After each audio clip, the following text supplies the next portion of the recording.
तो इस ईयर को याद रखना 2030, बिकॉज जिसने गोल्ड को इस ईयर तक होल्ड करा they will see the real power of gold and silver. बहुत स्ट्रॉन्ग रीजन बताता हूँ कि ऐसा क्यों होगा। अगर आपने क्रिप्टो क्लाउड के बारे में नहीं सुना है तो मैं शॉर्ट में बताता हूँ, बाकी डिटेल में जानने के लिए डिस्क्रिप्शन में वीडियो का लिंक है। क्रिप्टो क्लाउड यूएसए का वो गेम प्लान है जिसके कारण वो बहुत सारे इन्वेस्टर्स को ऑल ओवर वर्ल्ड से पैसा क्रिप्टो में लगवाएगा, क्रिप्टो के प्राइसेस को स्काई रॉकेट करेगा बहुत बुरी तरीके से, जिसके कारण सभी ग्रीड में आके सारा पैसा क्रिप्टो में लगा देंगे और फिर वहां पे वो अपने गेम का एस कार्ड प्ले करेगा, द ब्लैक रॉक, जिनके पास बहुत मोटा मोटा पैसा है इन्वेस्टमेंट का। वो वहां से अपना इन्वेस्टमेंट खींचेंगे जिससे कि क्रिप्टोज विल क्रैश और बहुत बुरी तरीके से क्रैश होंगे कि सारे इकोनॉमीज में जितने बड़े बड़े इन्वेस्टर्स हैं in India, China and Russia, क्योंकि मेन फोकस उसका जो गेम प्लान का मेन फोकस है वो इन 3 कंट्रीज के लिए ही है। इन 3 कंट्रीज के इकोनॉमीज को वीकन करना है उसे, और कोई भी कंट्री की इकोनॉमी वीक होगी तो ऑब्वियसली वो एक कंट्री अपने आप में कमजोर हो जाएगी।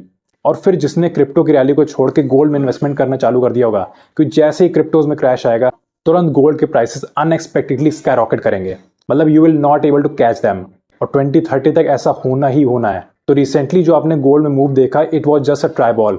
जो बड़े इन्वेस्टर्स हैं जो गेम को प्लान कर रहे हैं उन्होंने सिर्फ ट्रायल बॉस के बेसिस पे देखा कि गोल्ड में क्या इतना बड़ा मूवमेंट आ सकता है, एंड दे वॉन। इस चीज को वो बहुत मैसिव तरीके से करने वाले हैं।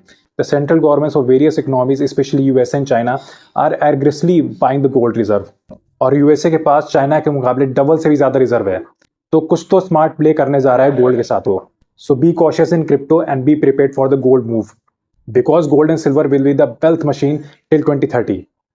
For informative videos like this, like and connect with me. Thank you.